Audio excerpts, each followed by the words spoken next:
여러분 혹시 학폭이라는 단어를 들어보셨나요? 제가 학교를 다니는 그 당시에만 해도 학폭이라는 단어는 있지 않았었습니다. 그때는 주로 왕따, 은따, 완전히 따돌리거나 은근히 따돌리거나 그런 어떤 따돌림의 대상이 있었지 학교 폭력이라는 단어는 존재하지 않았습니다. 하지만 저희 아이들이 살아가는 지금의 시대는 학교 폭력이라는 단어가 존재합니다. 아이들의 따돌리는 수준이 그냥 친구를 왕따시키는 정도가 아니라 폭력의 수위가 엄청나기 때문에 학교 폭력이라는 단어가 나오게 되었습니다. 어떤 가난한 집안에 존재감도 없이 어린 아이가 한 명 태어납니다. 그 아이가 고등학교에 들어가서는 같은 학급 친구들, 우리가 일명 금수저라고 말하는 그런 친구들에게 이 아이가 학교 폭력을 당하기 시작합니다. 그 수위는 저희의 상상을 초월합니다. 여러분 혹시 고데기가 뭔지 아나요? 요즘은 고데기를 잘 사용하지 않지만 예전에는 머리를 이렇게 말아서 세팅을 하는 그런 주로 사용했던 것인데요. 그거에다가 전기불을 넣어놓으면 이게 엄청 뜨거워져요. 근데 그런 걸로 학생의 몸을 지지기도 하고 또 성폭력이라는 무서운 것을 아무렇지도 않게 저지르기도 합니다. 이 학생이 학교에 그 사건을 알렸으나 자신을 지켜주거나 도와주는 선생님도 없고 경찰서에 신고를 했으나 경찰서에서도 사건은 아무렇지도 않게 마무리가 그냥 무마가 돼버립니다. 이 아이를 도와줄 수 있었던 유일한 사람이었던 엄마는 가해자 집안이 제시하는 합의금을 받고 오히려 자기 딸이 학교를 퇴학당하는 것으로 사건을 끝내버립니다. 어린 나이에 끔찍한 현실을 마주한 소녀가 선택할 수 있는 방법은 단 하나, 죽는 것 뿐이었습니다. 하지만 이 소녀는 죽는 것도 쉽지가 않습니다. 너무 억울해서 쉽게 죽음을 선택할 수도 없는 것이었죠. 그래서 이 학생은 자신이 죽는 것 대신 복수하기로 결심을 합니다. 자신의 삶을 다 걸어서 가해자였던 친구들의 삶을 철저히 파괴하기로 계획을 합니다. 이 이야기는 오늘 설교의 제목인 것처럼 더 글로리라는 한국 드라마의 이야기입니다. 이 드라마 파트 2가 개봉한 지 넷플릭스에서 개봉을 했는데요. 넷플릭스에 나오자마자 첫 번째 한 주 동안 7일 동안 전 세계 사람들이 시청한 시간이 1억 2천만 시간이라는 신기록을 달성했습니다. 이 이야기는 한국 사람들뿐만 아니라 전 세계에 사는 모든 사람들이 이 스토리에 열광을 하고 있다는 것을 보여주고 있습니다. 이 이야기가 왜 이렇게 사람들을 열광하게 만들었을까요? 세상을 사는 많은 사람들은 억울한 일을 당하면서 살아가기 때문에 수많은 사람들이 이 이야기에 공감을 하게 되었습니다. 더 글로리는 연약한 어떤 한 사람이 무서운 집념을 가지고 가해자들을 철저하게 무너뜨리는 과정을 담아낸 이야기입니다. 근데 저는 개인적으로 이 드라마를 보고 매우 슬펐습니다. 드라마 속 주인공의 이야기는 굉장히 강렬한 공감을 이끌어내고 자신의 시나리오대로 완벽하게 복수를 하지만 그녀의 복수의 끝은 복수를 완성한 자기 자신의 살아가는 의미까지도 사라지게 해버렸습니다. 치유받지 못한 그녀의 기억은 그녀가 어린 시절 선택했던 그 죽음의 자리에 그녀를 다시 세우게 됩니다. 오늘 본문에도 칼날을 세우고 열심히 달려가는 무리가 나옵니다. 그들은 굶주렸고 피 흘리기를 주저하지 않는 맹수 그 자체였습니다. 사나운 야수들의 무리와 같은 그들 앞에 한 명의 여인이 나타납니다. 그녀는 바짝 엎드려서 자신의 말을 들어줄 것을 간청합니다. 극도로 흥분되어 있는 이들의 무리가 과연 그녀의 말을 들어줄까요? 이스라엘은 목축이 생업인 나라입니다. 매년 봄철에는 이스라엘의 목자들이 1년 동안 열심히 잘 기른 양의 털을 깎는 축제를 엽니다. 이 축제는 바로 오메르 카운팅이라고 불리우는 유대교의 유명한 기념일인 오메르의 한 종류입니다. 이 날은 이웃과 함께 나누는 것을 특별히 강조합니다. 양떼는 자신 혼자서 아니면 자신의 종들만 보살필 수 있는 게 아니라 서로 도와서 함께 보살펴야 하기 때문에 이날 이웃들을 초대하고 함께 식사를 하는 것은 그동안의 노고에 대한 보상이기도 하고 또한 기쁨이기도 한 날입니다. 다윗은 바란 광야에 거하면서 이스라엘 사람들의 양떼를 같이 보호해 주고 있습니다. 양떼를 노략하는 도적이나 짐승으로부터 보호해 줍니다. 다윗이 어려서부터 양떼를 지켰었죠. 그랬기 때문에 다윗은 이 양떼를 지킬 때 다른 사람들의 도움이 절실히 필요하다는 것을 너무 잘 알고 있었습니다. 그는 특별히 많은 양을 소유하고 있었던 어떤 한 부자의 양무리를 지켜주게 되었습니다. 그리고 그가 양털을 깎고 잔치를 베푼다는 기쁜 소식을 접하게 되었습니다. 그동안의 노고에 대한 보상을 받을 수 있는 아주 기분 좋은 날이었겠죠. 25장 2절 말씀에 이 부자에 대해서 소개하고 있습니다. 마온에 한 사람이 있는데 그의 생업이 갈멜에 있고 심히 부하여 양이 3,000마리요 염소가 1,000마리이므로 그가 갈멜에서 그의 양털을 깎고 있었으니 마온에 살며 갈멜에서 목축업을 하고 있던 이 부자는 그 당시에 있어서 상당한 부를 가지고 있었던 사람들 중에 한 명으로 양이 3,000마리, 염소가 1,000마리나 되는 대규모 목축업을 하고 있었습니다. 3절 말씀에서는 그 사람에 대한 캐릭터를 소개하고 있습니다. 그 사람의 이름은 나발이요 그의 아내의 이름은 아비가엘이라. 그 여자는 총명하고 용모가 아름다우나 남자는 완고하고 행실이 악하며 그는 갈렙 족속이었더라. 이 부자의 이름은 나발입니다. 나발의 이름은 어리석은 또는 무지한 자라는 뜻입니다. 많은 학자들은 그 사람의 이름이 진짜 나발이었다기보다는 그 사람의 어리석은 행동으로 인해서 지어진 별명이라고 말하기도 합니다. 하지만 나발의 이름이 그 사람의 진짜 본명이든 별명이든 상관없이 성경은 그 사람이 어리석다는 것을 저희들에게 알려주고 있습니다. 근데 나발이 정말 이렇게 어리석은 자였을까요? 나발은 부유한 가문의 출신으로서 자신이 누리는 부의 가치를 잘 알고 있었을 것입니다. 또한 그가 다른 사람들과 소통을 하면서 사울과의 정치적인 결속도 형성했을 것으로 생각해 볼 수 있습니다. 그가 다윗을 모욕하고 거절한 이유도 다윗의 군사적인 지위가 지금 매우 불확실하기 때문에 나발 자신에게 다윗을 돕는 것이 아무런 이득이 되지 않는다고 판단했기 때문일 것입니다. 따라서 나발은 미련하고 멍청하고 어리석어서 다윗을 모욕한 것이 아니라 자신의 이익을 고려하고 생각했을 때 그렇게 행동했다고 우리는 생각할 수 있습니다. 25장 10절 말씀에 나발은 다윗을 주인에게서 억지로 떠난 종이라고 지칭합니다. 이것은 나발이 단적으로 사울을 지지하고 있음을 보여주는 말이기도 합니다. 나발은 10절 말씀에 보면 다윗이 어떤 출신의 가문이었고 골리앗과의 전투, 그리고 사울과의 관계, 그리고 아히멜렉 제사장의 사건 등 모든 것을 알고 있었습니다.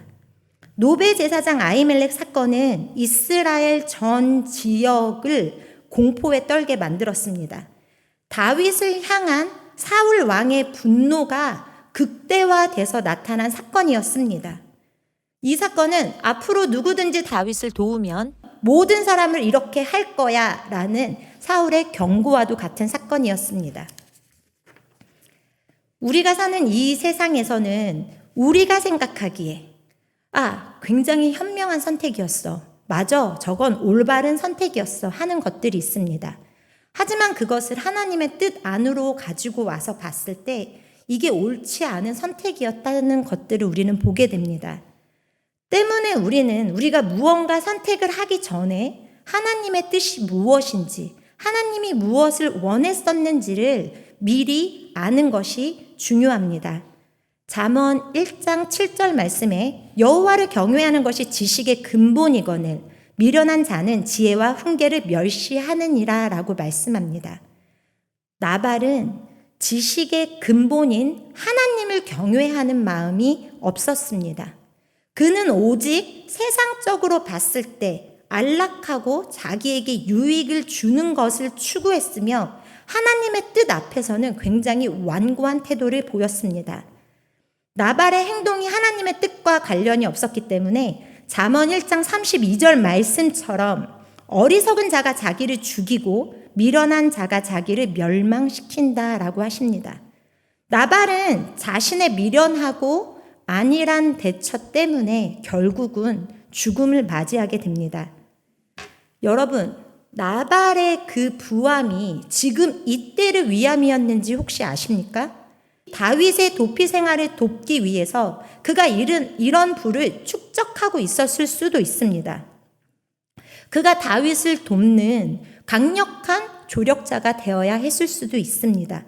나발은 그것을 먼저 하나님께 물어봐야 했습니다.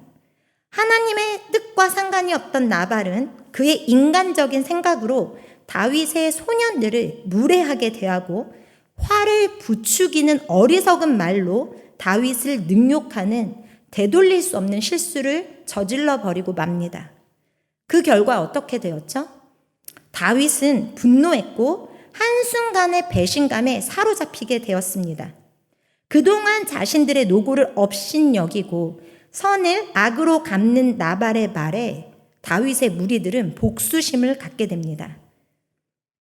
다윗과 함께 있는 자들은 지금 현재 칼을 능숙하게 다루는 매우 훈련되어 있는 자들이었습니다. 그들은 나발의 집안에 대한 이 실망감과 배신감을 가지고 자기가 받은 은혜를 전혀 깨닫지 못하는 나발을 끝장내 버리기로 결정합니다.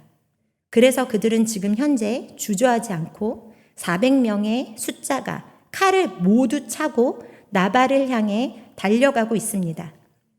다윗의 사람들에게 도움을 받았던 나발의 하인은 다윗이 직접 도와줬을 때 그 자리에 있었던 그 하인이 있었겠죠. 그 하인은 위급한 일이 벌어졌음을 파악합니다. 그리고 안주인인 아비가일을 찾아갑니다. 그녀에게 그동안의 모든 일을 설명을 하고 오늘 나발의 실수에 대해서도 알립니다. 그리고 그녀가 이 사건을 위해서 신속하게 대응해 줄 것을 요구합니다. 아비가일은 남편 나발에 대해서 굉장히 잘 알고 있었습니다. 나발의 어떤 정치적인 성향이나 그가 경제적인 이문에 밝아서 왜 다윗에게 그런 선택을 했을지도 생각해 볼 수 있었을 것입니다. 그녀는 신속하게 생각해 봅니다. 다윗이 요구했던 것이 무엇이었는지 파악하고 또한 빠르게 행동으로 옮깁니다. 사나운 야수들의 떼처럼 달려오는 그들의 무리를 향해서 아비가일 역시 쉬지 않고 달려 나아갑니다. 아비가일은 복수의 칼날 앞에 두려움을 가지고 나아가고 있습니다. 하지만 그녀는 자신과 함께한 모든 사람들의 생명을 생각했을 때 주저할 시간이 없었습니다. 이런 두려운 위기 상황에서 그녀가 대처하는 태도와 말을 통해서 우리는 그녀의 놀라운 지혜를 엿볼 수 있습니다. 그녀는요, 어설프지 않았고 횡설수설하지도 않았고 비겁하거나 비굴하지도 않았습니다. 사람의 어떤 말로 상대를 설득시키려고 하지도 않았고 그 상황을 변명함으로써 이 상황을 모면하려 하지도 않았습니다. 하나님은 우리들에게도 어떤 이런 위기의 순간을 만났을 때 우리가 이 사건을 잘 반응을 하기 원하십니다. 우리는 아비가일의 오늘의 행동을 보고 우리가 어떻게 반응을 해야 할지 지혜를 얻을 수 있습니다. 아비가일의 이 사건의 이야기를 저희가 조금 더 이해하기 쉽게 오늘의 사건으로 한번 가지고 와보겠습니다. 어느 날 회사에서 일을 하다가 A라는 직원이 고객한테 큰 실수를 하게 됩니다. 근데 이 실수가 바로 회사에게 엄청난 손실을 입히는 결과를 초래합니다. 이때 A는 자신의 어떤 그런 잘못된 상황과 자신의 어떤 선택들을 자책하고 후회하지만 그래도 자기가 이거를 해결을 해야 하니 잘못을 인정하고 노력을 합니다. 근데 회사 측에서는 이 A에게 기회를 주고 싶지 않습니다. 그냥 이 A를 잘라버리기로 결정을 했습니다.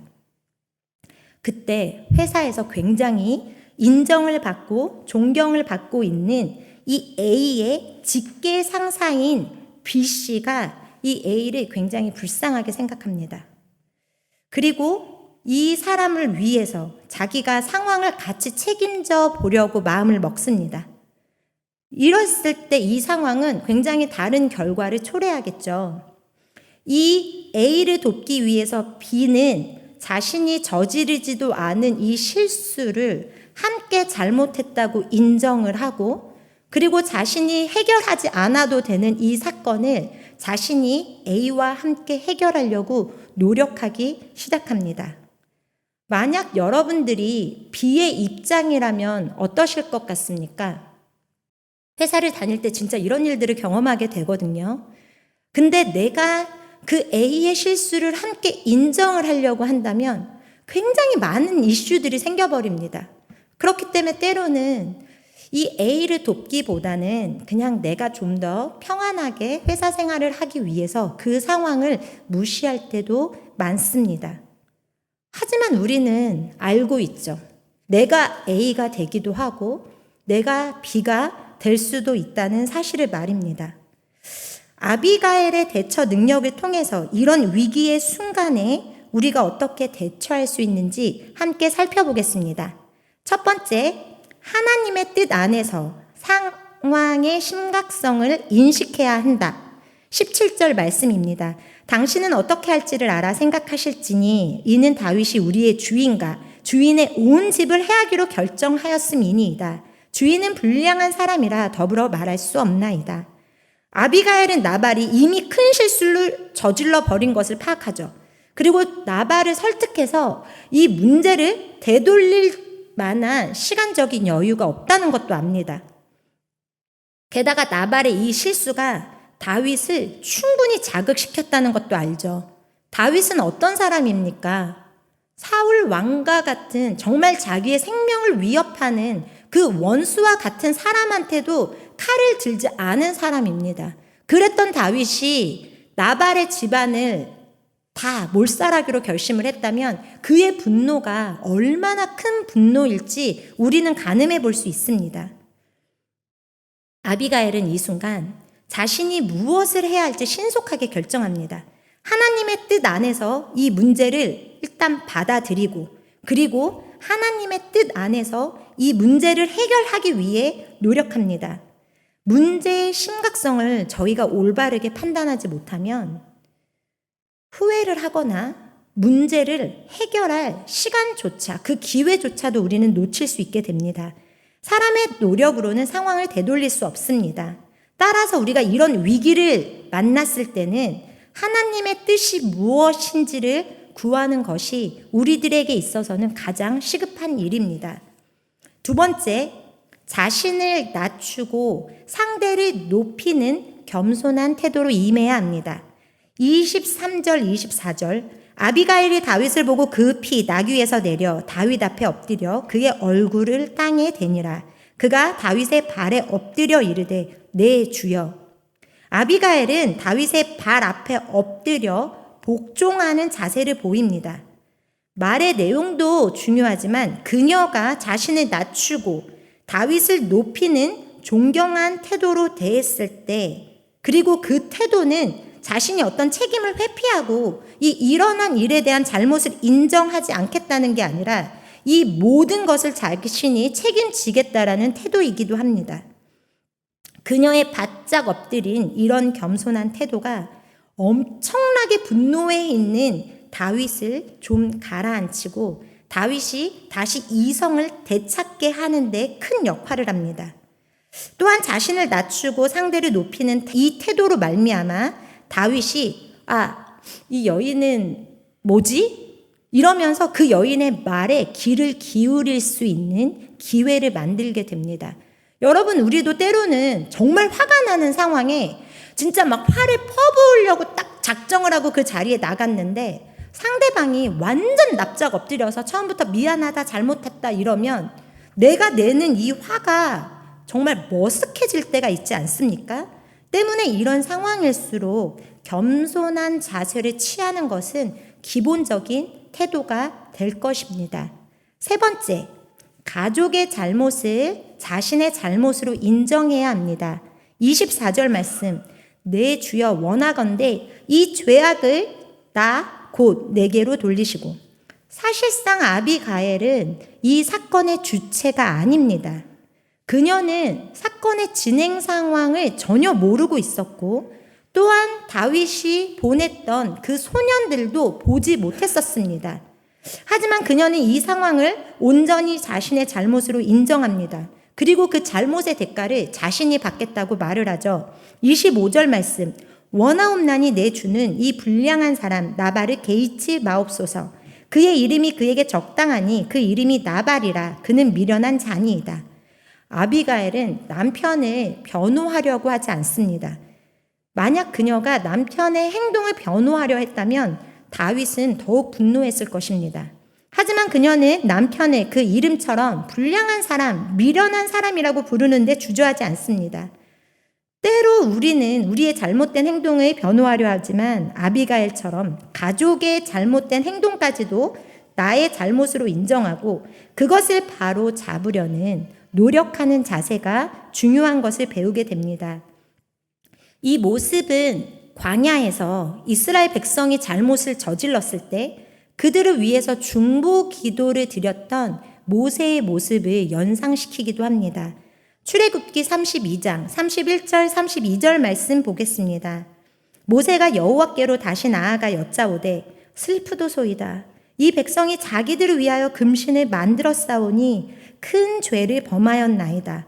그러나 이제 그들의 죄를 사하시옵소서. 그렇지 아니하시오면 원하건대 주께서 기록하신 책에서 내 이름을 지워버려 주옵소서. 예수님도 우리의 죄를 위해서 중보기도 하셨습니다. 비록 나 개인의 직접적인 잘못이 아닐지라도 공동체의 잘못을 나의 잘못으로 인정하고 용서를 구하는 자세가 매우 중요한 것을 배우게 됩니다. 모세를 보고 이스라엘 백성을 용서하셨던 하나님께서는 또한 예수님으로 말미암아 우리의 죄를 용서하셨습니다. 아비가엘이 나발을 대신해서 용서를 구하는 것처럼 우리도 다른 사람의 잘못을 함께 책임지며 중보하는 자세를 나의 것으로 삼아야 합니다. 때로 우리는 나의 잘못도 내 잘못이라고 인정하는 것이 쉽지 않습니다. 하물며 내 잘못도 아닌 다른 사람의 잘못을 내 잘못으로 인정한다는 것은 어쩌면 거의 불가능한 일일지도 모릅니다. 내가 아닌 누군가의 잘못을 나의 잘못으로 인정하기 위해서는 그들을 사랑하는 마음과 긍휼히 여기는 마음이 필요합니다. 우리는 하나님의 성품인 이 사랑과 긍휼이 나의 성품이 되도록 늘 하나님께 간구해야 될 것입니다. 네 번째로 상대방의 마음을 이해하려 노력하며 죄의 길에서 돌아서게 해야 합니다. 그녀의 공감 능력은 매우 뛰어났던 것 같습니다. 말씀을 통해서 살펴보겠습니다. 28절, 주의 여종의 허물을 용서하여 주옵소서. 여호와께서 반드시 내 주를 위하여 튼튼한 집을 세우시리니 이는 내 주께서 여호와의 싸움을 싸우심이요 내 주의 일생에 내 주에게서 악한 일을 찾을 수 없음이니이다. 29절, 사람이 일어나서 내 주를 쫓아 내 주의 생명을 찾을지라도 내 주의 생명은 내 주의 하나님 여호와와 함께 생명 싸개 속에 쌓였을 것이요 내 주의 원수들의 생명은 물매로 던지듯 여호와께서 그것을 던지시리이다. 아비가엘은 다윗의 마음 상태를 깊이 이해하려고 했습니다. 그녀는 다윗의 이 지금 도망자 신세, 도피 생활, 이 광야의 시간을 하나님 뜻에 온전히 순종하는 훈련 기간이라는 것을 잘 알고 있었습니다. 그래서 아비가일은 다윗과 같은 시각으로 사건을 바라보았습니다. 다윗의 도피 생활을 여호와의 싸움을 싸우는 것이라고 고백합니다. 또한 다윗의 생명을 위협하는 자들을, 이거 물매를 누가 던졌었죠? 다윗이 골리앗을 향해 날렸었어요. 다윗의 언어로 다윗에게 위로하고 있습니다. 당신의 원수들은 하나님께서 물매로 던져버릴 것이요. 그리고 반대로 다윗은 어떻게 하세요?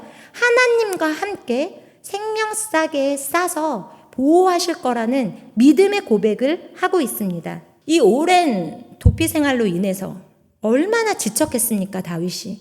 정말 지칠 대로 지쳐있는 이 다윗에게 누군가가, 자신이 아닌 다른 누군가가 이렇게까지 자신을 이해하고 있다라는 이 이해를 받음을 느꼈을 때 아마 사막의 단비 같은 큰 위로의 말이 되었을 것입니다.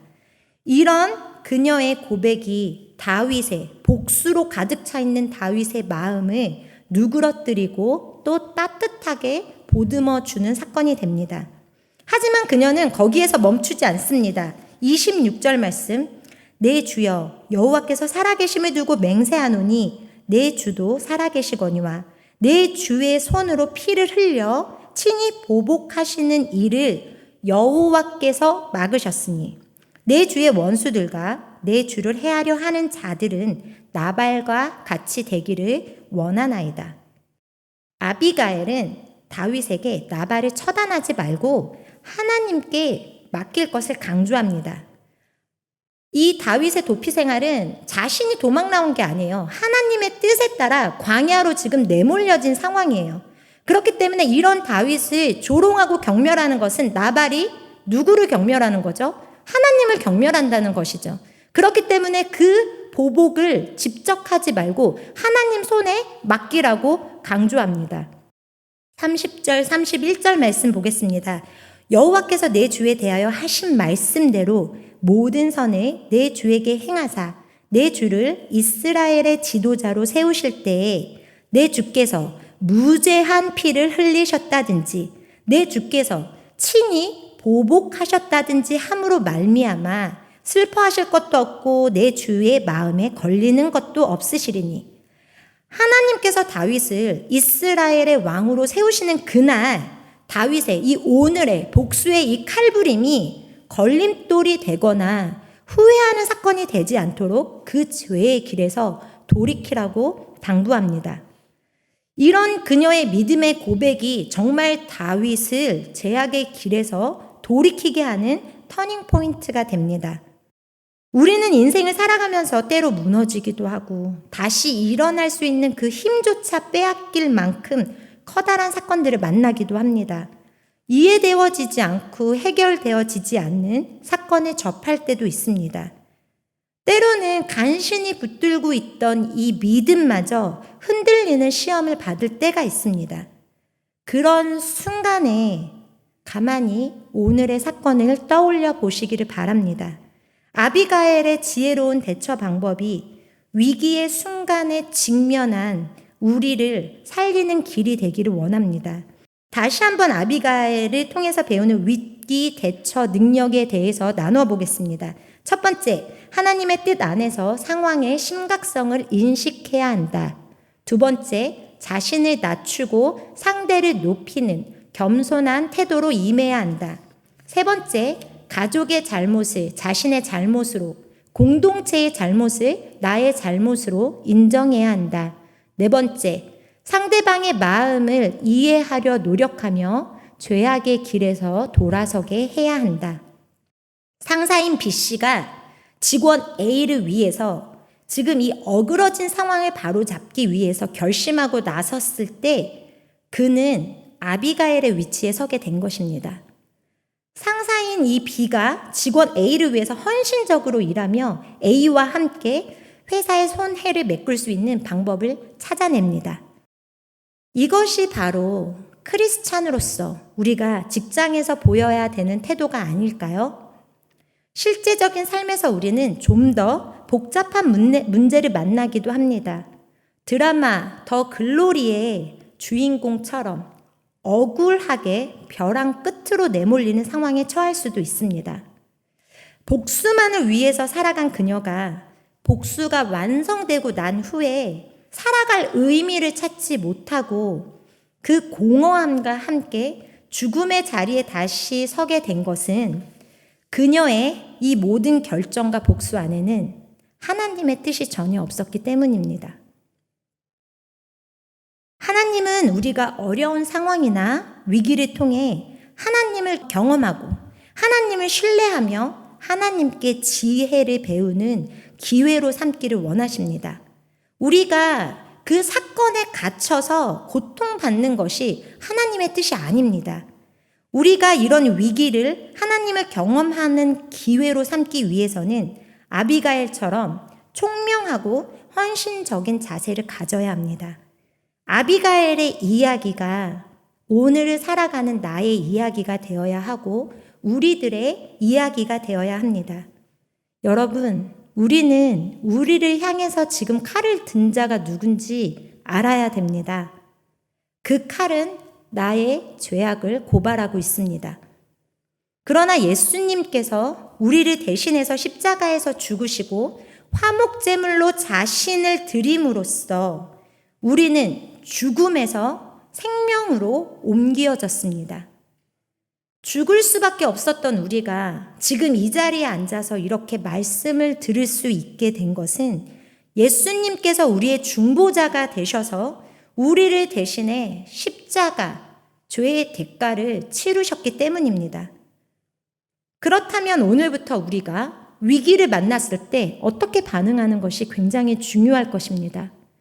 우리는 우리의 이 반응과 선택으로 인해서 우리의 운명이 좌우될 수도 있습니다. 나발과 같이 죽을 운명에 처할 수도 있습니다. 반면에 아비가엘은 하나님의 계획을 따라 행동했고 그녀의 자신과 남편, 심지어 다윗까지도 살리게 됩니다. 본문 마지막 쯤에 있는데요. 42절 말씀을 통해서 아비가일이 얻게 된 영광이 무엇인지 알 수 있습니다. 여러분 그거 혹시 아세요? 미갈은 사울이 정해준 아내였죠. 하지만 아비가일은 이스라엘의 왕으로 세워질 다윗이 자신이 스스로 선택한 첫 번째 아내가 되는 영광의 자리를 차지하게 됩니다. 그럼에도 불구하고 아직까지도 직접 나서서 내 손으로 직접 해결하고 싶은 이 복수의 마음이 있으신가요? 나의 억울함을 갚기 위해서라면 하나님의 때를 내 마음대로 당겨서라도 복수하고 싶은 마음이 들 수 있습니다. 하지만 이 세상에는 복수라는 것에는 해피엔딩은 없습니다. 복수를 이루기 위해서는 누군가는 망해야 되고 누군가는 죽어야만 끝나는 일이기 때문입니다. 하지만 오늘의 다윗을 보십시오. 다윗은 칼을 사용하지 않았고 복수에 자신을 불태우지 않았습니다. 아마 그랬기 때문에 이스라엘에서 가장 사랑을 받으며 칭송을 받는 왕이 되지 않았을까요?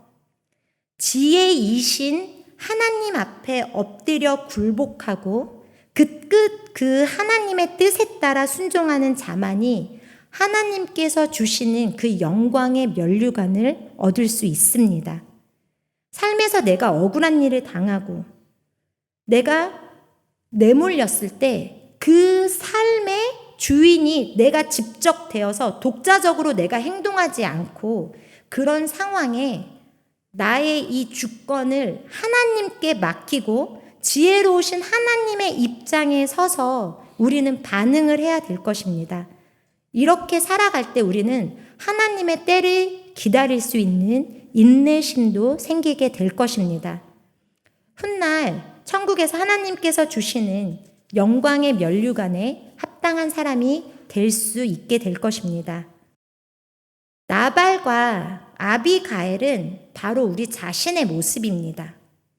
우리가 하나님의 뜻 가운데 거할 때 우리는 아비가일이 될 수 있습니다.